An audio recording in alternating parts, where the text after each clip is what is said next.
Hello, everybody. This is Pastor Green. We're doing another Bible study, Matthew chapter 25. If you'd like me to come speak at your church or if you have any questions, send me an email or you can always comment below. Make sure you subscribe to my channel, click the bell, that way you get updated whenever I post a new video. Like the video and also comment, even if the comment is something as simple as thank you, thumbs up, hi, something like that. It helps with the algorithm. So in Matthew 25, we're going to talk about three main ideas. The parable of the 10 virgins, which is verse 1 through 13, the parable of the talents, which is 14 through 30, and the final judgment, which is 31 through 46. Matthew 25, verse 1. Then shall the kingdom of heaven be likened to 10 virgins, which took their lamps and went forth to meet the bridegroom. And 5 of them were wise, and 5 were foolish. That they were foolish took their lamps, and took not no oil with them, but the wise took their oil in their vessels with their lamps. While the bridegroom tarried, they all slumbered and slept. And at midnight there was a cry made, Behold, the bridegroom cometh, go out ye to meet him. And all those virgins arose and trimmed their lamps. But the foolish said to the wise, Give us your oil, for our lamps have gone out. But the wise answered and said, Not so, lest there be not enough for us and you, but go ye rather to them that sell, and buy for yourselves. And while they were to buy, the bridegroom came, and they that were ready went out with him to marriage, and the door was shut. Matthew Henry commentary talks about this. It says the door was shut. Many will see admission into heaven when it's too late. The vain confidence and hypocrites will carry them far in expectations of happiness. The unexpected summons of death may alarm the Christian, but proceedeth without delay to trim his lamp. His grace's offers shine more bright, while the mere professors conduct show how the lamp has gone out. Watch therefore, attend the business of your souls, and be in fear.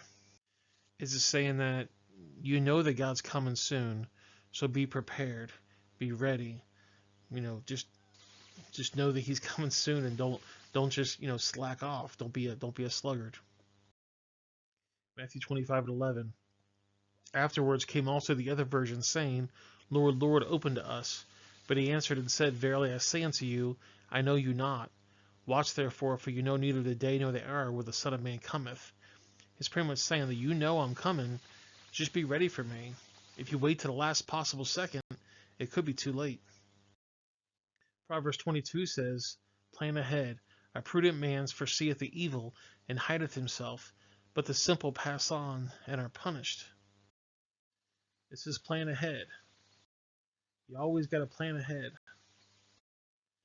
I should have seen this coming. The signs were there. You should have seen this coming. That car ahead has stopped. Well, it's too late. Ruin the front of your car. Proverbs 6 says, Go to the ant, thou sluggard, consider her ways and be wise, which having no guide, overseer, or ruler, persuadeth her meat in the summer and gathereth her food in the harvest. How long wilt thou sleep, O sluggard, when thou arise out of thy sleep? Yet a little sleep, a little slumber, a little folding of the hands to sleep, so shall the poverty come as one that travaileth, and once as an armed man. He's basically saying that you always got to be prepared in case something happens. We know because in recent years we've had lockdowns, we've had shortages of food, we've had prices of food and gases go way up. But if we prepared ahead of time and we had things, it wouldn't make it so bad when it actually, bad things happen.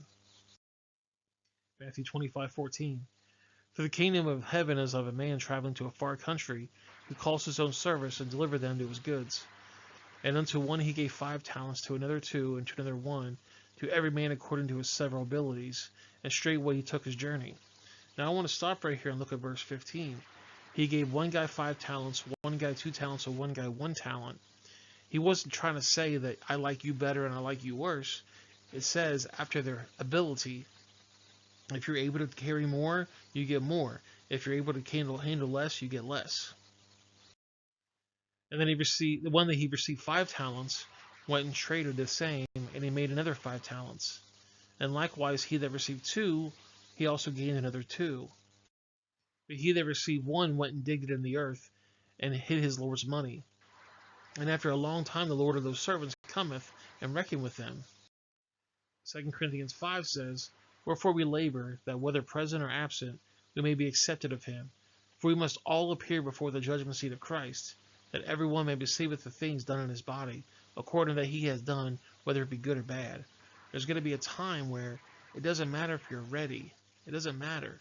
We need to be ready all the time because we're all going to see Christ. Matthew 25:20. And so he that received 5 talents came and brought another 5 talents, saying, Lord, thou deliverest unto me 5 talents. Behold, I have gained 5 more talents. And the Lord said unto him, Well done, thou good and faithful servant. Thou hast been faithful over a few things. I will make thee ruler over many things. Enter into the joy of thy Lord. He also that received 2 talents came and said, Lord, thou deliverest unto me 2 talents. Behold, I gain another 2 talents besides them. And the Lord said unto him, Well done, good and faithful servant. Thou hast been faithful over over a few things. I will make thee ruler over many things. Enter into the joy of the Lord.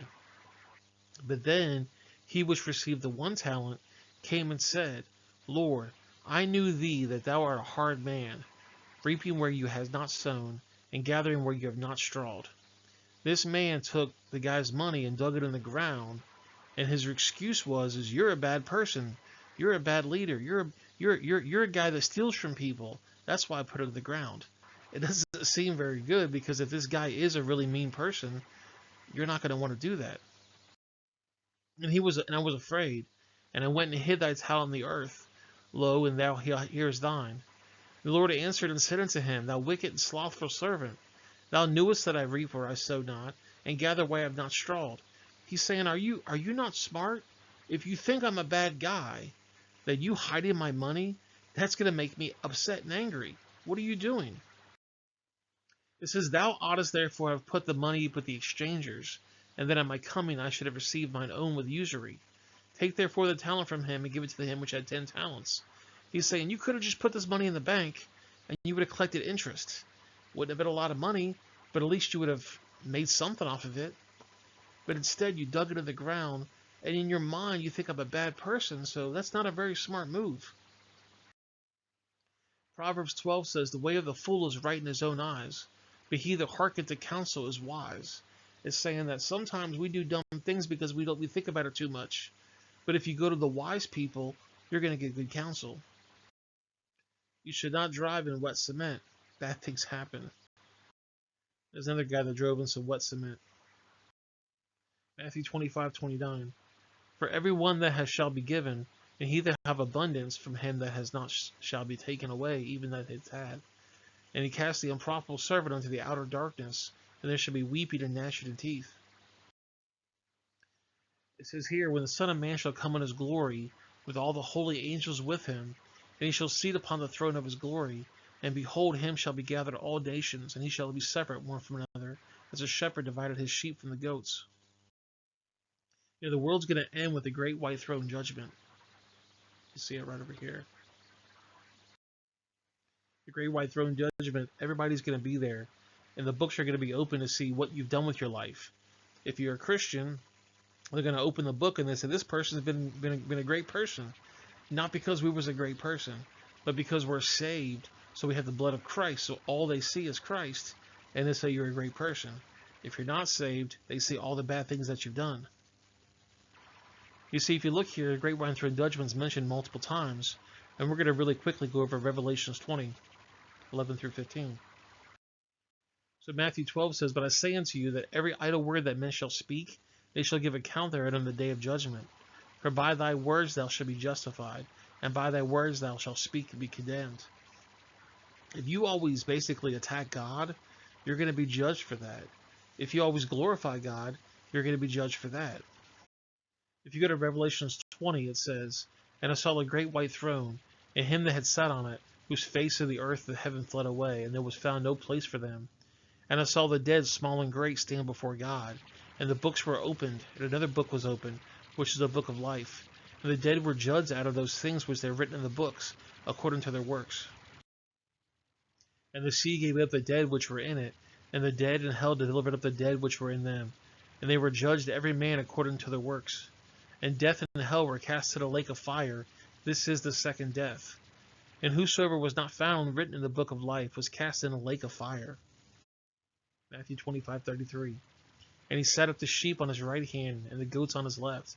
But shall the king say unto them on his right hand, Come, you blessed of my Father, inherit the kingdom, prepared for you for the foundation of the world. For I was hungered, and you gave me meat, and I was thirsty, and you gave me drink, and I was a stranger, and you took me in. Naked, and you clothed me. I was sick, and you visited me. I was in prison, and you came unto me. In America, we have a lot of incarcerated people. This is from 1920 to 2014. You can look over here, the correctional population, the probation, prison, jail, parole. It's not a fun time. It shows you here how many people are locked up in the United States. In fact, the United States, as of 2008, has the most people incarcerated that there ever was and everywhere else. There's some likelihood imprisonment of U.S. born in 2001. All men, it's 1 in 9. White men, it's 1 in 17. Black men, it's 1 in 3. Latino men, it's 1 in 6. All women, it's 1 in 56. White women, it's 1 in 111. Black women, it's 1 in 18. And Latino women, it's 1 in 45. And the question is this justice? It says here that America has 5% of the global population, but it has 25% of the world's prisoners. It says the bill for U.S. taxpayers are $69 billion every year just to maintain the prison system. It says there are more African Americans in prison or jail or on parole than promotion today than there were slaves in the 1850s. And it says 4 times as much to keep an inmate in jail than it costs to send a child to school. Detention means big money for non-profit prisons. These prisons are making big money off this prison system. It talks about following the money. It's a really horrible thing. The prison industrial complex at a glance. It shows you how corrupt this system is. See, there's God's law, there's civil laws, there's moral laws, and God's law makes it really clear. Under God's law, there's only fines, beatings, or executions, but you don't go to prison. You see, in Exodus 20, it says, if a man shall steal an ox or a sheep and kill it or sell it, he shall restore 5 oxen for an ox and 4 sheep for a sheep. That's a fine. About beatings, Deuteronomy 25. It says, if there be controversy between men and they come into judgment, that the judges may judge them when they shall justify the righteousness and condemn the wicked. And it shall be, if the wicked man be worthy to be beaten, and the judges shall cause him to lie down and to be beaten before his face according to his fault by a certain number. 40 stripes he may give him, but not exceed. So you can be beaten up to 40 stripes. And there's also execution. Numbers 15 says, and the Lord said to Moses, the man shall be surely put to death. All the congregation shall stone him with stones without the camp. And all the congregation brought him without the camp and stoned him with stones, and he died, as the Lord commanded Moses. So God's law says there's only 3 things: beatings, executions, and fines. There is no prison system in the biblical thing. But unfortunately, other groups around would imprison people. Matthew 25:36. Naked and you clothed me, I was sick and you visited me, I was in prison and you came into me. And then shall the righteous answer him, saying, Lord, when saw we thee hungered and fed thee, or thirsty and gave you drink? And Jesus says, when he saw the stranger and took thee in, or naked and clothed thee? Or when he saw the sick in your prison and you came unto thee? And the king shall answer and say unto them, verily I say unto you, inasmuch as if you done it to one of the least of these, you have done it to me. And they shall say also unto them on the left hand, depart from me, ye cursed, in everlasting fire, prepared for the devil and his angels. For I was hungered, and you gave me no meat. I was thirsty, and you gave me no drink. I was a stranger, and you took me not in. Naked, and you clothed me not. Sick and in prison, and you visited me not. And then shall they also answer him, saying, Lord, when we saw thee a hungered, or a thirst, or a stranger, or naked, or sick, or in prison, and we did not minister unto thee? They shall answer them, saying, verily I say unto you, inasmuch as you did it not to one of the least of these, you did unto me. They shall go away to everlasting punishment, but the righteous into life eternal. Well, guys, that's the video. I appreciate you guys watching. Make sure you subscribe to my channel, click the bell, like, and also comment. I'm going to put a couple links on the screen. The bottom right is going to be the Matthew Bible study. The top left is going to be the Luke Bible study. And then the bottom left is going to be a video YouTube thinks you're going to like.